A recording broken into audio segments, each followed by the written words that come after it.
Drop that heat. Black Seminoles, they labeled us criminals, enslaved us at home. We the aboriginals, Bonapeg, stay late, Omega heads for visual.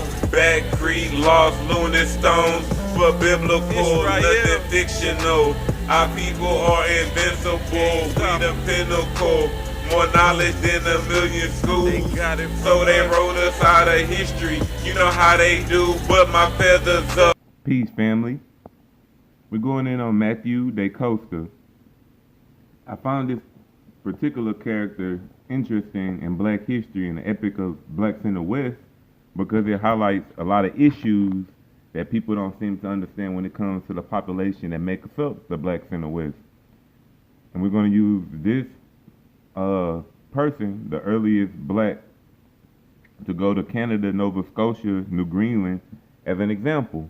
There is little documentation about De Costa of at least partial African ancestry.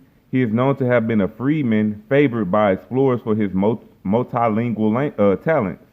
Numerous mixed-race African Portuguese persons were part of the Atlantic Creole generation, often working as sailors or interpreters.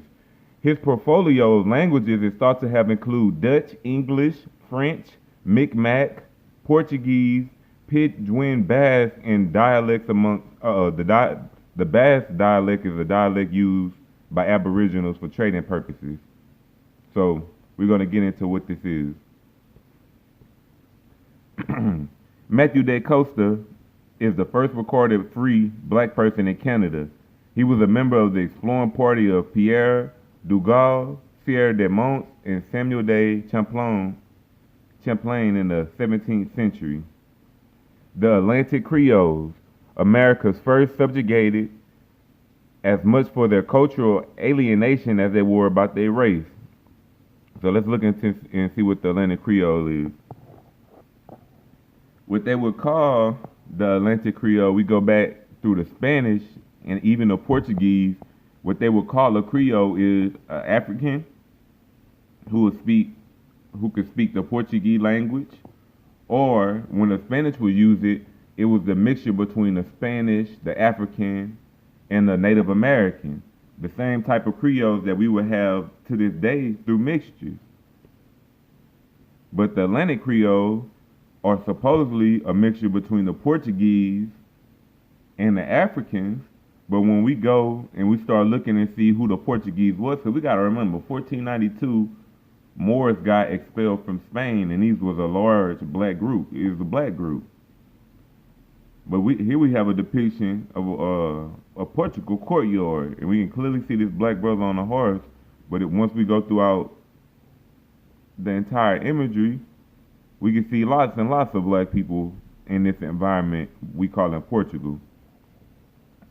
One often encountered in the area of history assertions that a certain Pidgin Basque language had evolved between the natives' life and the natives, the Blacks, and the Aboriginals. I apologize. What is this? Between the Nigris, the Blacks, that's just what they was calling the Blacks, the Aboriginals of America, which had been used as a major international trading language throughout the pre-Gothic conquest of the Atlantic world. According to Marc Lescarbot, a French author, poet, and lawyer best known for his Histories de Nova France, the Aboriginal people of the Atlantic region of the Americas used their own language when communicating with themselves, but for the sake of convenience, spoke to us in a language which was more familiar to us, which was the Basque language. They say there is controversy as to how Mathieu de Costa had learned to communicate with the Aboriginal people. And if we go and look at the ancient Egyptian script stacked up to the Mi'kmaq script, we can clearly see that we have holy and goodness, both are the same symbols. We have heaven and heaven amongst the Egyptians and the Mi'kmaq, and it's the same symbol. We have all in full, the same, and we have exalted one, and we have God, both represented by a pyramidal shape. Mathieu de Costa.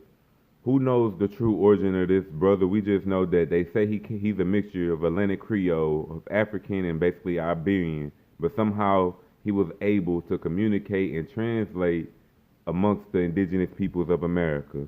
A greater story has to be told, but this is a Free Black Society presentation. Peace.